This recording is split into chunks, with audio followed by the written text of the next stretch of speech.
Meanwhile, over in Pittsburgh, Kenny Pickett, we remember he left the game against the Bucs in that third quarter, was placed in concussion protocol.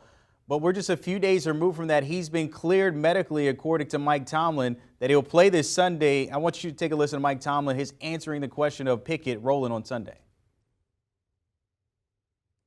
When you look at the quarterback situation for Sunday, now you said Kenny will play if he's cleared to play. Just what went into the decision to stick with Kenny, especially after the way that Mitch came in and played in relief? It's really just not a lot to talk about. We're not going to blow in the wind. We're going to be somewhat steady.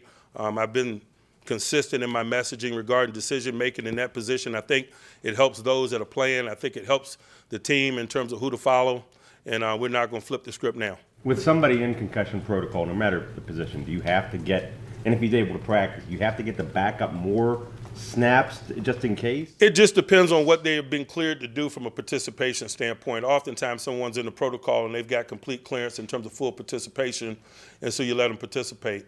Sometimes it's limited, and you limit their participation. When it's limited, obviously it provides additional opportunities or reps for others. And so he's been given full clearance from a participation standpoint relative to his position, and so he'll take all of his reps tomorrow unless something changes.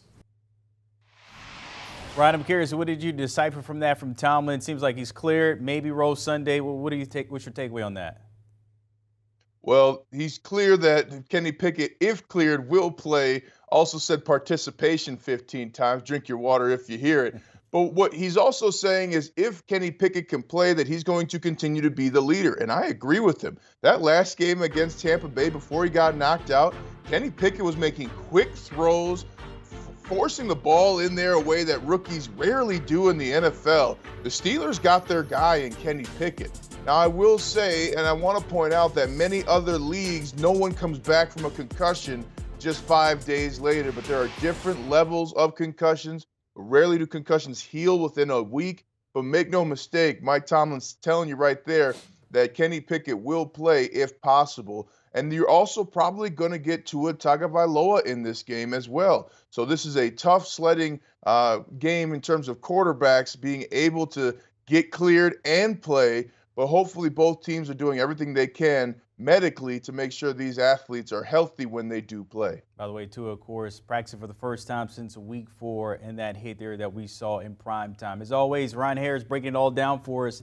Don't forget the Pick Six guys, always willing and dealing with Will Brinson, John Breach, and Tyler Sullivan, hashing out those betting trends we're seeing as we get closer to week 7, of course, starting on Thursday night with the Saints and Cardinals. As we get closer, of course, to that maybe not midway point of the season, but download and give them a follow, always giving you everything you need to know. Do you want a sports network that delivers everything that matters about the game? The highlights, the picks, the instant analysis, no yelling, no fake debates, no politics. Hit the subscribe button and never miss a moment.